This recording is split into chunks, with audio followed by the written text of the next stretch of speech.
재미있는 그림을 봤어요. 여러분 이 강아지 어떤 것 같습니까? 너무 지혜롭지 않습니까? 지혜롭습니다. 예, 어떻게 올라와요? 네, 주인의 손에 완전히 의지해가지고 그 뒷다리는 저렇게 공중에 떴어요. 네, 침대까지 올라오는 모습을 볼 수 있습니다. 여러분 구봉서 장로님 아시죠? 오래전에 그 온누리교회에 연예인을 위한 연예인 교회가 있습니다. 구봉서 장로님이 거기서 이제 신앙할 때였는데요.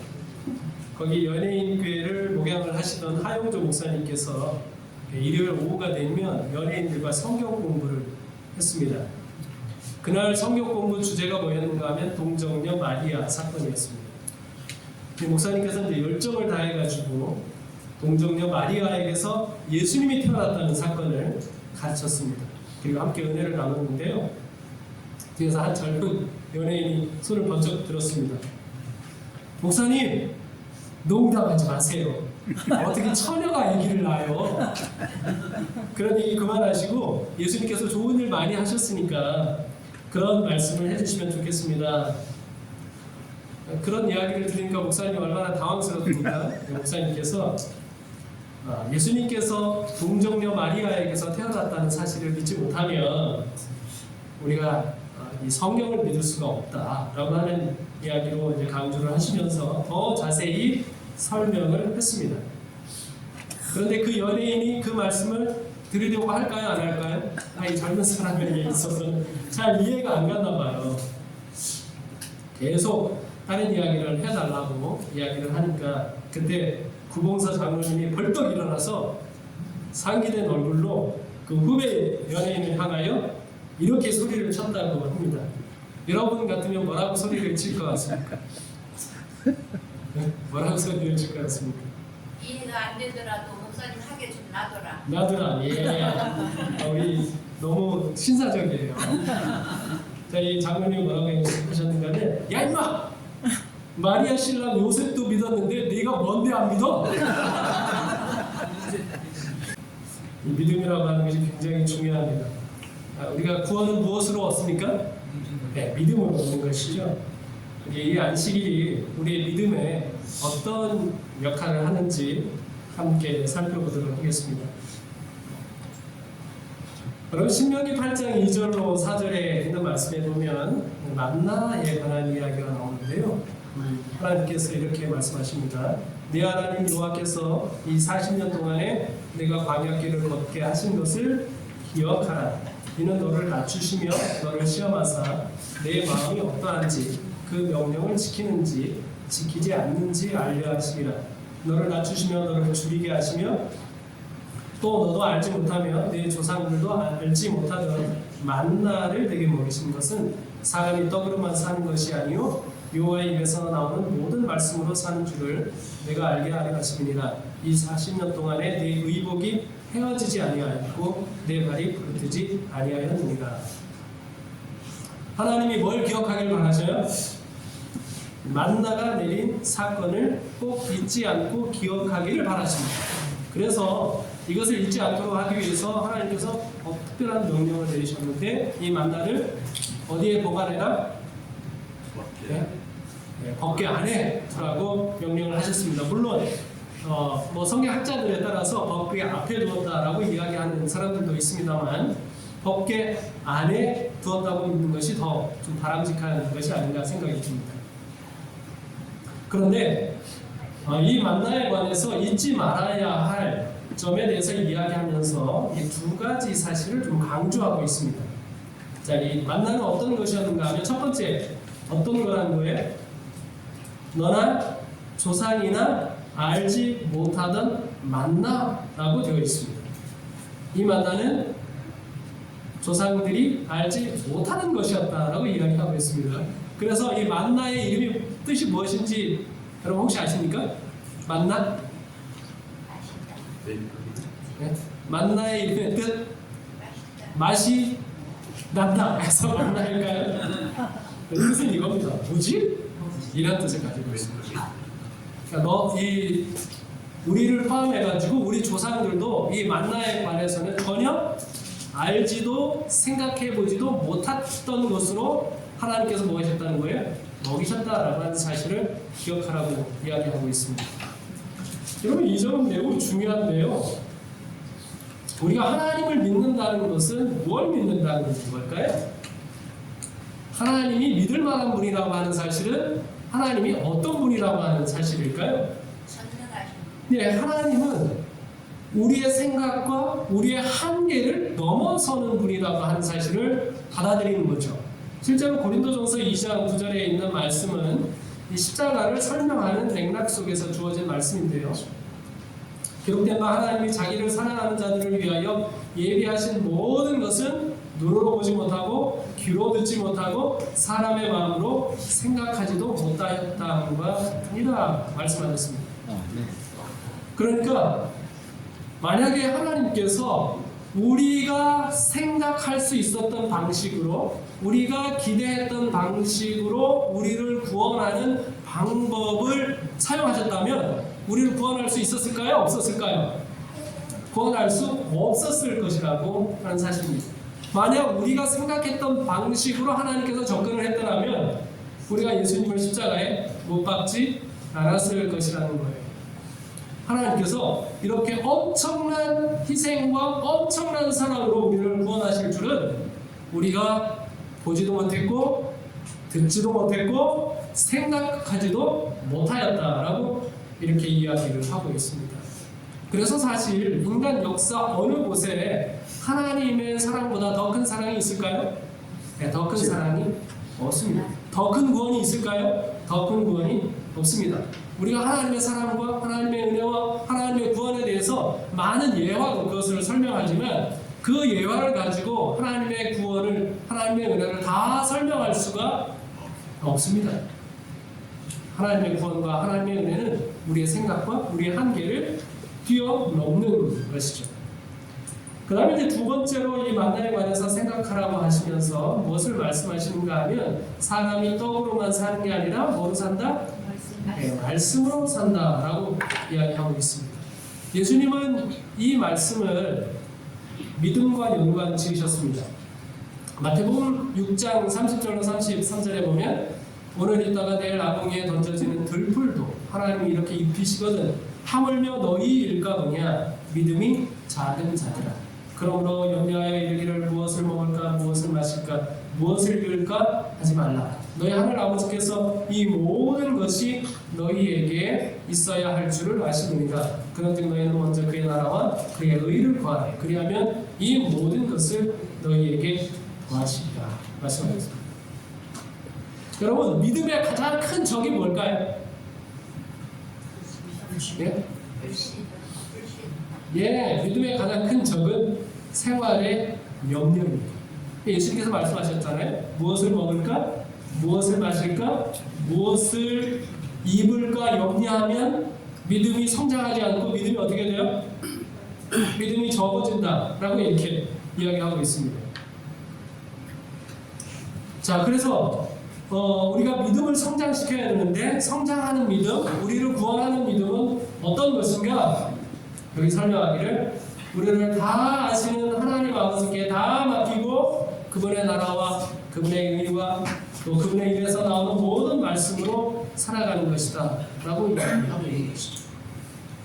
자, 그리고 이 만나 사건과 관련돼서 놀라운 점은 이 믿음의 성장과 매 안식일이 깊은 관련이 있다라고 말씀하고 있습니다. 만나 이야기의 첫 등장은 어디서 나와요? 출애굽기 16장에서 나옵니다. 근데 만나는 하나님이 왜 주셨을까요? 만나는 하나님이 왜 주셨을까요? 자, 여기 보시면 여기 출애굽기 15장 24절에 보시면 백성이 모세에게 원망하여 이르되 우리가 무엇을 마실까 염려하고 있죠. 16장에 보면 이스라엘 자손 온 회중이 원망하여 떡을 배불리 먹던 때에 여호와의 손에 죽었더라면 좋았을 것을 우리가 여기 와가지고 먹을 게 없다. 무엇을 먹을까 염려하고 있는 것이죠. 그들의 생각은 이 사막에서 이렇게 많은 사람들이 결코 먹고 살 수 없다고 생각을 하는 것입니다. 예, 먹고 마시는 것에 어려움을 겪던 이 사람들이 하나님을 원망하고 하나님을 믿지 못하고 그분을 향하여 불평하는 것이죠. 그러자 하나님께서 뭐 하셔요? 만나를 내려주십니다. 상상할 수가 없는 만나를 내려주시면서 두 가지를 가르치셨습니다. 첫 번째, 우리가 만나면요 내일 것을 거둘 수가 없습니다. 오늘 먹을 것만 거둘 수 있어요. 내일 것을 걷어놓거나 저장해두면 어떻게 돼요? 썩어버리거나 벌레가 생겨서 더 이상 먹을 수 없습니다. 그래서 만나를 통해서 하나님께서 우리에게 가르쳐주고자 하셨던 것은 뭐냐면 내일을 위하여 뭐 할 필요가 없다? 염려할 필요가 없다라고 하는 사실을 분명히 가르쳐 주셨습니다. 매일 아침 만나를 내려주십니다. 그런데 그것과 더불어 하나님께서 안식일에는 이 만나를 내리지 않게 하셨습니다. 대신 여섯째 날 2배로 거두게 하셔서 안식일에는 먹을 것을 구하러 나가지 않고 안식을 누리게 하셨습니다. 그래서 이 만나를 통해서 내일 일을 염려하지 말고 하나님이 허락하시는 뭘 누려라?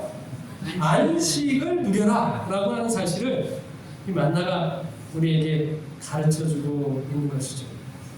이제 그만 원망하고 이제 그만 불평해서 놓여 하나님을 믿고 하나님의 안식을 누리면 좋겠구나라고 하는 것이 이 만나 사건 속에 담겨진 하나님의 마음입니다.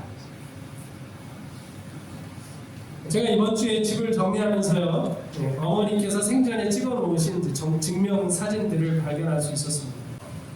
제가 언젠가 한번 말씀을 드렸습니다. 우리 가족은 안식일과 관련된 좋은 추억을 가지고 있는데요. 제가 말씀을 준비하면서 어제 최차순 집사님이 전해주는 어머니의 이야기를 다시 한번 좀 들어봤습니다.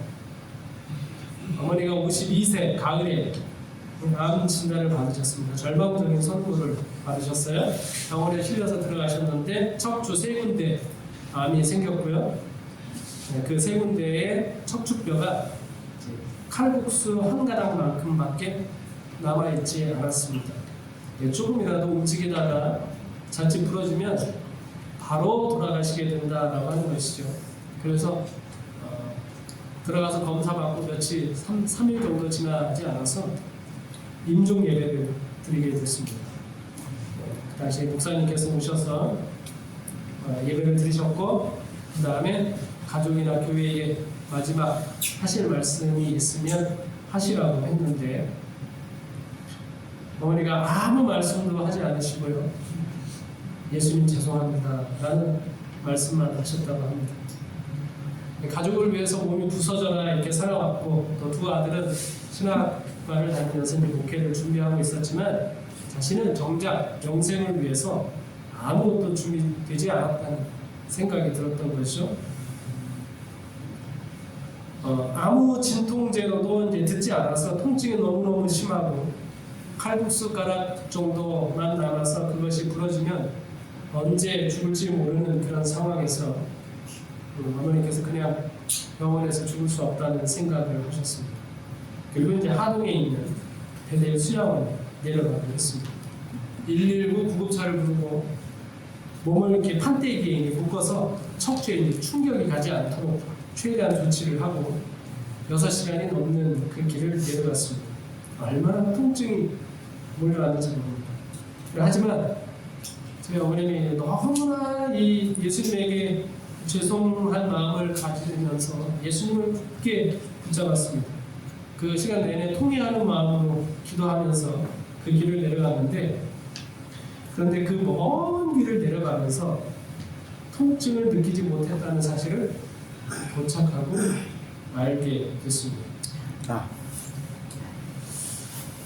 그리고 이제 그곳에서 그 요양원 방에서 누워서 이제 스피커를 통해서 들리는 말씀을 간절히 들으시고 하나님과 깊은 시간을 보냈습니다. 그러던 어느 날 어머니 마음속에 일어나 앉고 싶은 생각이 들었습니다.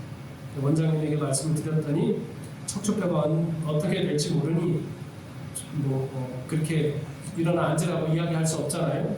가족들이 말렸습니다. 외할머니도 아버지도 말리를 했습니다. 그리고 며칠이 지났습니다. 안식일이 되었습니다. 예, 돌보시던 그 외할머니도 이제 예배를 드리러 잠시 그 요양원에 있는 교회로 가셨습니다. 예배를 마치자마자 이제 빨리 어머니가 계신 방으로 돌아오셨는데 외할머니가 깜짝 놀랐습니다. 그리고 이제 예배를 마치고 이제 각 방으로 돌아가시던 이제 환자와 보호자분들을 이렇게 외할머니가 탁 손짓하면서 빨리 이렇게 한번 우리 어머니가 계신 방으로 와보라고 불렀습니다. 사람들도 깜짝 놀랐습니다. 이유는 뭐냐면 저희 어머니가 혼자 몸을 일으켜 앉으시고 손을 짚은 채로 그렇게 앉아 계셨던 것이죠. 그날이 무슨 날이에요? 바로 안식일이었다고 합니다. 그렇게 회복되신 어머니께서 완전히 건강하셔서 19년을 더 사셨고요.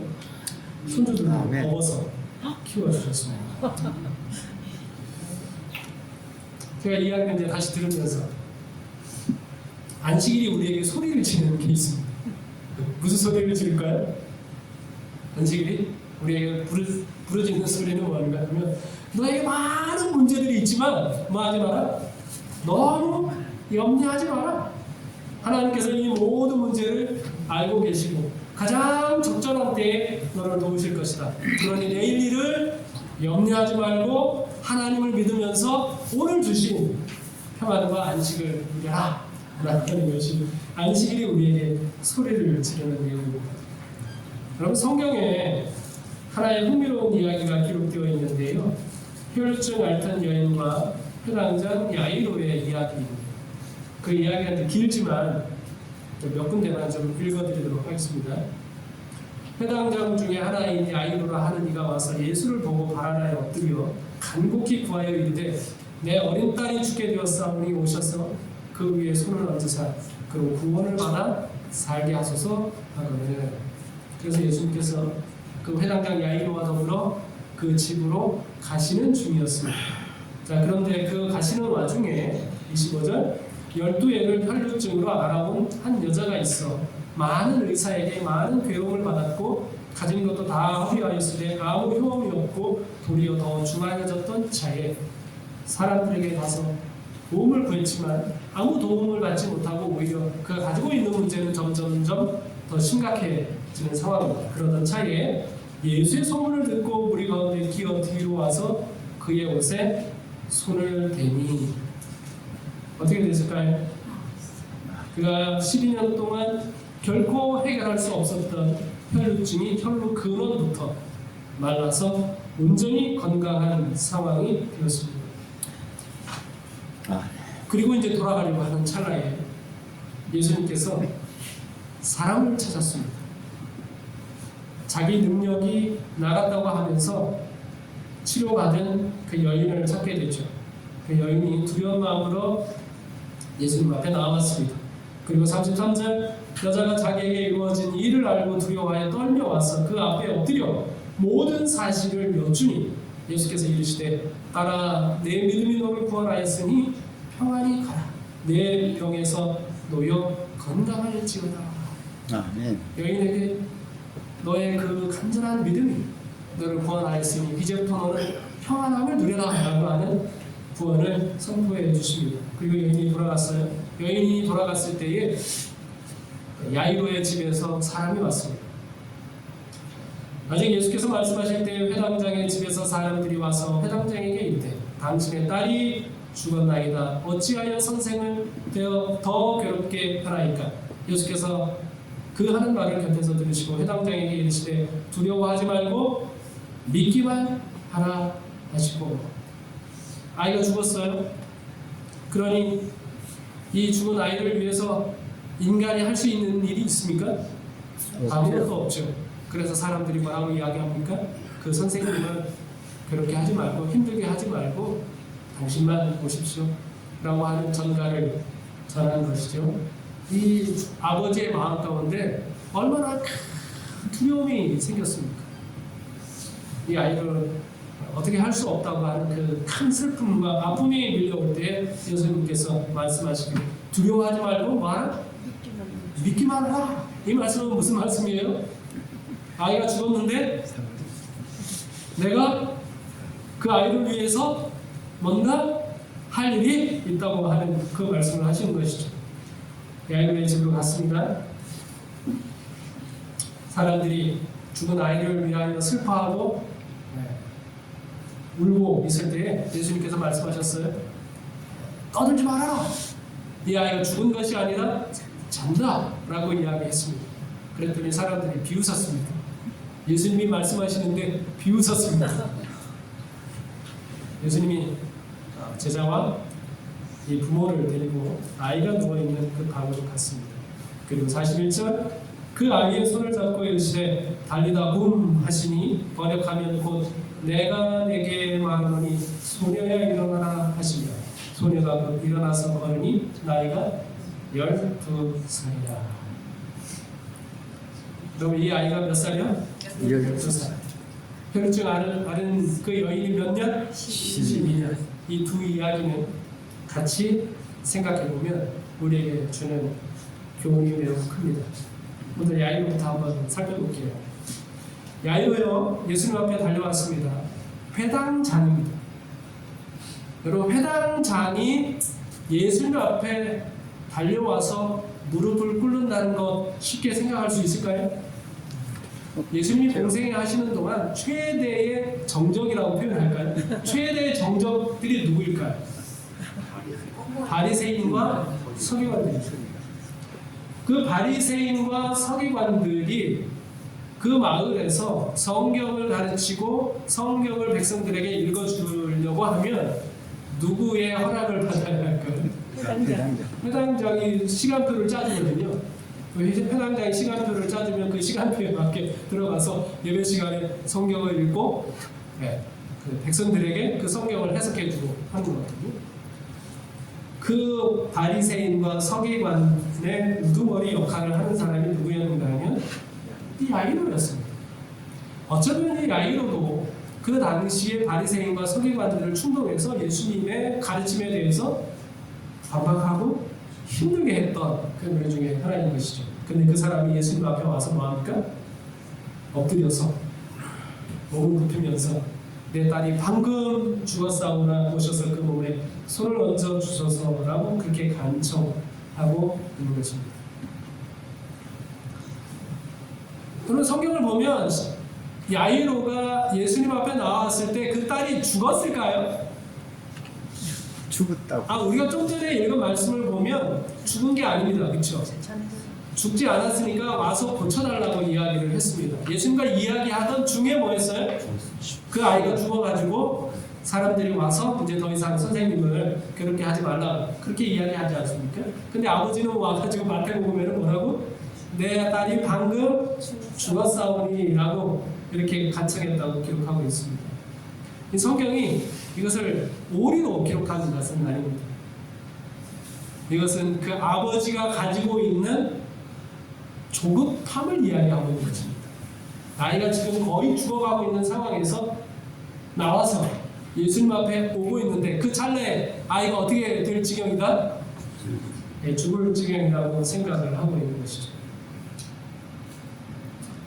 얼마나 급할까요? 아버지로서. 그래서 이 야이로의 마음속에 예수님에게 던져지는 그 큰 요청은 무엇인가 하면 예수님, 제 문제가 제일 급합니다. 저의 문제를 가장 먼저 해결해 주세요라고 하는 간청이 담겨져 있는 것이죠. 다른 일을 다 접어두고 누구의 내 문제를 해결해 달라고 이야기하고 있는 것입니다. 여러분, 우리가 예수님에게 기도할 때, 하나님께 요청할 때 우리가 대부분 그런 마음을 하지 않습니까? 우리 마음이 얼마나 조급합니까? 내 문제를 우리 하나님께서 손을 대해 주시기를 간절히 바라는 것이죠. 예수님 야이로의 말을 듣고요, 즉시 그의 집으로 향했을까요? 즉시 그의 집으로 향했습니다. 하지만 예수님께서 그의 걸음을 서두르시는 것은 아니었습니다. 수많은 군중들이 애워싸서 밀기는 했지만 그 길을 뚫고 가시고자 하지도 않으셨습니다. 그래서 여러분 이 야이로에 관한 그 이야기를 읽으면서 우리가 생각해야 할 것은 이겁니다. 예수님은 우리의 문제에 대해서 즉시 응답하십니다. 그러나 우리의 시간표대로 급하게 하지는 않으신다고 하는 사실을 기억할 필요가 있습니다. 아멘. 예수님께서요 이 야이로에게 천천히 진행하시면서 무언가 가르치기를 원하는 것이 있었습니다. 급한 마음을 가지고 있는 야이로에게 보여주고 싶은 것이 있습니다. 그 예수님께서 보여주기를 원하셨던 그 하이라이트가 뭘까요? 바로 혈루증 앓던 여인의 고백이었던 것이죠. 그리고 이제 아이가 죽기 전까지는 예수님께서 천천히 진행하시다가 아이가 죽은 이후에 예수님은 걸음을 재촉하셨습니다. 예수님께서 이 야이로에게 보여주기를 원하셨던 것은 뭘까요? 예수님이 사람을 어떻게 돌보시는지를 보여주기를 원하셨습니다. 예수님께서 지나가시면서 예수님에게 도움을 요청하는 사람, 아픈 사람, 그 사람들을 뭐 하십니까? 일일이 만져주시고 고쳐주시고 이야기를 들어주시고 있는 것입니다. 누구는 지금 바빠서 죽겠는데 야이로의 마음을 너무너무 바빠서 죽겠는데 예수님께서 자기가 생각하기에는 너무 사소한 일인데 예수님께서 뭐 하시는 거예요? 들어주시고 고쳐주시고 하고 있는 것이죠. 그리고 이날의 하이라이트, 혈루증을 앓던 이 불쌍한 여인이 예수님 앞에 나와서 그의 삶이 예수님을 만나는 순간 어떻게 손들째 뒤바뀌고 그토록 환희에 차고 완전한 평안을 누리게 되었는지 이야기를 듣게 됩니다. 아마 이 여인의 이야기를 들으면서 야이로는 잠깐이나마 딸의 죽을 병을 잊었을지도 모릅니다. 그리고 예수님께서 이 여인에게 하시는 말씀을 귀담아 들을 수 있었습니다. 그 여인의 이야기죠. 이 여인의 이야기를 듣습니다. 이 여인의 이야기를 들으면서 참 우리 인생에 큰 문제가 있다라고 하는 사실을 그가 깨닫습니다. 나도 급하고 어려운 문제가 있는데 나만 그런 게 아니라 뭐 하는 거예요? 다른 사람도 그런 문제가 있다고 하는 사실을 어렴풋이 알게 됩니다. 여기 여인에 관한 이제 묘사를 보시면요, 여기 마가복음에 읽어보시면 많은 의사에게 찾아가서 도움을 청했지만 오히려 많은 괴로움을 받았고 자기가 가지고 있는 것들을 다 소비했고 아무 효험은 없고 병은 더 중하여졌다라고 이렇게 표현을 하고 있습니다. 얼마나 고단할까요? 여러분, 당시에 이스라엘에는 혈루증 환자에게는 이상한 치료 방법이 두 가지가 전해내려고 있습니다. 탈무드에 전해지고 있는 당시 의원들이 혈루증을 앓고 있는 사람을 치료하는 치료 방법이 있습니다. 자, 한번 잘 들어보세요. 이렇게 하면 혈루증이 낫는답니다. 첫 번째로는요, 타조알을 태워가지고 그 젤을 배 조각에 싸서 몸에 지니고 다니면 낫는다 라고 이런 치료 방법이 있습니다. 괜찮겠습니까? 그렇게 하면 나을 것 같습니까? 두 번째는 뭔가 있냐면 흰 암낙이 대변 속에서 발견된 보리를 먹으면 효험이 있다. 드시고 싶으세요? 당시 널리 퍼져 있었던 혈루증 치료법입니다. 나았을까요? 저는 그런 모든 치료 방법이 그걸 하면 할수록 더 괴롭고 그 병이 더 중하여지는 것은 어쩌면 당연한 것입니다. 자, 그래서 이 시대의 소망 343쪽에는요 이렇게 기록을 하고 있습니다. 질병 때문에 괴로운 생애를 살아온 여인이다라고 되어 있는데 이거를 영어에 있는 말 그대로 좀 번역을 하면 뭐라고 되어 있냐면 사람 자체가 짐이 되게 하는 질병으로 고통받는 이라고 하는 뜻을 가지고 있습니다. 살아있는 것 자체가 뭐예요? 짐이 되는 것이죠. 아침에 눈을 뜨면 아이고 오늘 괴롭지만 그래도 살아봐야지 이런 생각이 아니라 아침에 눈을 뜨면 어떤 한탄을 하는 거예요? 아유 하나님 왜 눈이 떠져가지고 하루를 또 살게 하시냐, 이런 느낌입니다. 이 여인의 삶 자체가. 그래서 이 질병은요, 우리에게 어떤 사실을 가르쳐 주는가 하면, 세월로도, 인간이 가진 모든 기술로도, 내가 가진 모든 돈으로도 결코 고칠 수 없는 문제가 있다고 하는 사실을 우리에게 가르쳐주고 있습니다. 이 여인이 12년 동안 여기서 벗어나기 위해서 아둥아둥하면서 그가 할 수 있는 모든 최선을 다했는데 돼야 안 돼요? 안 된다는 것입니다. 아마 우리 중에도 이 여인 정도까지는 아니지만 우리가 수년간 백방으로 노력해왔지만 그 문제가 여전할 뿐 아니라 더욱 심하여지는 것처럼 느껴지는 그 문제를 가지고 있는 사람들이 있을 수 있습니다. 어쩌면 문제가 없다고 느끼는 사람도 있을지 모르겠습니다. 그러나 우리 모든 인류는 언젠가 한 번은 내가 가지고 있는 모든 수단과 방법을 동원하더라도 결코 해결할 수 없는 그 문제에 봉착할 때가 있습니다. 나 자신에 대한 자책감, 죄책감, 실망감, 어쩔 수 없는 그런 한계를 우리가 경험할 수 있는 것이죠. 이사야 1장 4절로 6절에 보면 우리의 인간의 상태를 우리 모든 인류가 가지고 있는 궁극적인 죄의 문제에 대해서 이렇게 설명을 하고 있습니다. 온 머리부터 저 발바닥까지 성한 곳이 있어요, 없어요? 없습니다. 성한 곳이 없이 상한 것과 터진 것과 새로 맞은 흔적뿐이거나 이렇게 이야기하고 있습니다. 우리 모든 인류는 죄로 인하여 온통 너덜너덜한 상태, 그것이 바로 우리가 가지고 있는 인간의 근본적인 문제라고 이야기하고 있는 것이죠. 근데 그러한 여인을 예수님께서 돌보신 것입니다. 그 여인의 모든 문제를 예수님께서 해결해 주시는 것이죠. 이 여인의 간증을 들으면서 야이로가 어떤 생각을 했을까요? 야이로는 이런 생각을 하게 됩니다. 이 여인이 자기가 12년 동안 이렇게 고통을 받았다는 것을 고백을 하고 있지 않습니까? 이 여인이 어느 마을 사람이에요? 자기 동네 사람입니다. 알았을까요? 이 여인의 문제에 대해서 알았죠. 지금으로부터 12년 전의 일입니다. 가버나움의 한 집은 회당장 야이로의 가정입니다. 이 집은 부유하고 많은 사람의 존경을 한 몸에 받는 가정이었습니다. 또 한 집이 있어요. 이름 없는 혈루증 앓는 한 여인의 가정입니다. 아마도 녹록지 않았을 겁니다. 야이로의 가정에는 기다리던 아이가 출산했습니다. 얼마나 기쁨이 충만했을까요?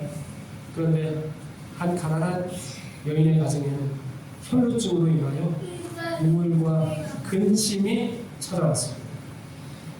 딸이 태어난 이후로 이 야이로의 가정은 활력이 넘쳤습니다. 모든 일이 순조롭게 진행되었고 아이도 건강하게 무럭무럭 자라났습니다. 한편 여인의 가정은 점점 병이 심해지면서 활력은 잃어가고 찾아가는 의사마다 불치를 선언함으로 인해서 그 가정은 점점 더 시리에 빠졌습니다. 야이로의 가정은 점점 부유해지는 반면 이 여인의 가정은 가난과 궁핍으로 찌들어가고 있는 것이죠. 야이로에게는 아내와 딸도 있지요. 그 외에도 찾아오는 이가 아주 많았지만 그 딱한 여인은 남편과도 멀어질 뿐만 아니라 그 여인의 처지에 관심을 갖는 이는 아무도 없습니다. 여러분 12년 전부터 한 마을에 있는 이 두 사람이 왜 이렇게 다른 길을 걸어갈까요? 어쩌면 우리 중에도요 그런 경우가 있을 수 있습니다. 어떤 사람은 막 일이 잘 되기만 하는 사람이 있을 수도 있고 어떤 사람은 하는 일마다 되지 않는 그런 사람이 있을 수 있습니다. 정반대의 길을 가고 있는 것이죠. 그런데 이 두 가정이 신기하게도 같은 날 같은 시간에 맞닿는 골목을 만났습니다. 인생의 종착역에 도착한 것이죠. 야이로의 가정은 생각지도 못한 순간에 그 종착역에 도착해버린 것입니다. 그 여인은 정말 지루하고도 힘든 긴 여정 끝에 아무것도 할 수 없는 인생의 종착역에 도착한 것이죠. 너무나 감사하세요. 그 종착역에서 누구를 만납니까? 예수님을 만나게 된 것이죠. 주마등처럼 자신의 인생 전부를 돌아보면서 야이로가 느끼는 것은 예수님에 비하면 자신은 너무도 이 여인에 대해서 관심이 없었다고 하는 것을 알게 됐습니다. 여인에게 너무나 미안해졌습니다. 왜요? 자기는 어떤 사람입니까? 그 마을의 회당장, 사람들의 아픔과 슬픔과 문제를 해결해주고 도와주는 그런 역할을 해야 되는 사람입니다. 이 여인이 있었다고 하는 사실조차 알았어요? 몰랐어요? 몰랐습니다. 그래서 그런데 예수님은 그 수많은 인파 중에서도 그 한 번의 연약한 터치도 감각하시고 그 여인의 필요를 채워주시는 예수님에 비하면 자신은 너무도 그저 호의호식하면서 살아가는 것이라고 하는 사실을 깨닫게 되고 부끄러워졌습니다. 그런데 아무도 돌보지 못해서 버려졌던 이 불쌍한 여인, 예수님을 만나서 그의 삶이 소물일째 뒤바뀌어 그토록 환희에 찬 완전한 평화를 누리는 모습을 보면서 좋은 일이든 불행한 일이든 자신의 문제에만 몰두하면서 살아온 자신이 정말 부끄러워졌습니다. 예수님께서 얼마나 세심하게 사람들을 돌보시는지를 깨닫게 된 것이죠. 여기 구호봉사 23쪽에 보면 그렇게 말씀하고 있지 않습니다. 아무리 작은 상처라고 할지라도 그 모든 것이 누구에게 접촉된다? 예수님에게 접촉된다고 말씀하는 것입니다. 그렇게 예수님과 함께 하면서 예수님의 돌보심 너무나 감사한 것이구나. 그런데 나는 좀 부끄럽게 짝이 없구나 라고 하면서 잠시간 그렇게 자신의 그런 문제를 잊어버리고 하나님의 돌보심에 대하여 감사하는 그런 시간을 가졌는데 번쩍 정신이 드는 소식이 집에서 온 것이죠. 아이가 어떻게 됐다? 죽었다는 소식을 듣게 된 것이죠. 지금까지 생각해왔던 모든 것들이 뭐예요? 다 쓸데없는 생각이었습니다. 어이구 그러면 그렇지. 예수님이 누구는 잘 돌보는지는 모르겠지만 누구는 내 문제에는 관심이 없구나 라고 하는 그런 생각들이 밀려올 때쯤입니다. 그때 예수님께서 이 아이들에게 뭐라고 이야기하는 것입니까? 두려워하지 말고 믿기만 하라 라고 말씀하시는 것이죠. 여러분 이 말씀의 의미가 무엇입니까? 야이로의 간구가 뭐였어요? 예수님 저의 문제가 제일 크고 제일 급한 문제입니다 라고 하는 것이 야이로의 요청이었습니다. 그런데 예수님은 그 지체하심을 통해서 그에게 이렇게 말씀하셨죠. 아니 너의 문제는 그렇게 급한 것이 아니야. 내 아이가 죽었다고 절망하거나 두려워하지 마라. 나는 알파와 오메가다.